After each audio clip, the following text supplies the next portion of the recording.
যুক্তরাজ্যেও যথাযোগ্য মর্যাদায় পবিত্র ঈদ উল ফিতর উদযাপিত হয়েছে। ইউরোপের সর্ববৃহৎ ঈদের জামাত হয় বার্মিংহামের স্মল হিথ পার্কে। এছাড়া মসজিদ, মাদ্রাসায় একাধিক ঈদের জামাতে অংশ নেন ধর্মপ্রাণ মুসল্লিরা। সুরমান মিয়ার ভিডিও চিত্রে যুক্তরাজ্যের বার্মিংহাম থেকে বিস্তারিত জানাচ্ছেন আব্দুল আহাদ সুমন। দীর্ঘ 1 মাস সিয়াম সাধনার পর অত্যন্ত ভাব গাম্ভীর্যের মধ্য দিয়ে ব্রিটেনের সর্বত্র ঈদ উল ফিতর উদযাপন করা হয়। শিশু, কিশোর আর বয়োবৃদ্ধের উপস্থিতিতে স্থানীয় পার্ক সহ প্রতিটি মসজিদ, মাদ্রাসা ছিল খানায় খানায় পূর্ণ।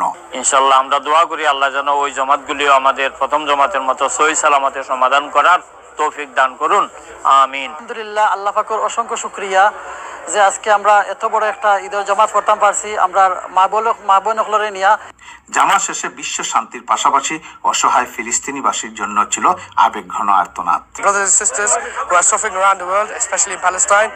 So inshallah we can all make dua, and inshallah may Allah subhanahu wa ta'ala accept all our rewards. বিশেষ করে আমাদের ফিলিস্তিনের ভাই বোনেরা জানেন আজকে তাদের অবস্থা কি রকম। মসজিদ, মাদ্রাসা পাশাপাশি বিভিন্ন পার্কে খোলা আকাশ নিচে ঈদ উল ফিতরের জামাতে পুরুষ সহ মহিলাদের আলাদাভাবে জামাতে অংশগ্রহণ করতে দেখা যায়। এবারে ঈদ উল ফিতরে বিশ্বে হানাহানি, হিংসা, বিদ্বেষ ভুলে শান্তির সুদৃঢ় বন্ধন প্রতিষ্ঠিত হবে, এটাই ছিল সকলের প্রত্যাশা। যুক্তরাজ্যের বার্মিংহাম থেকে আব্দুল আহাদ সুমন, চ্যানেল আই।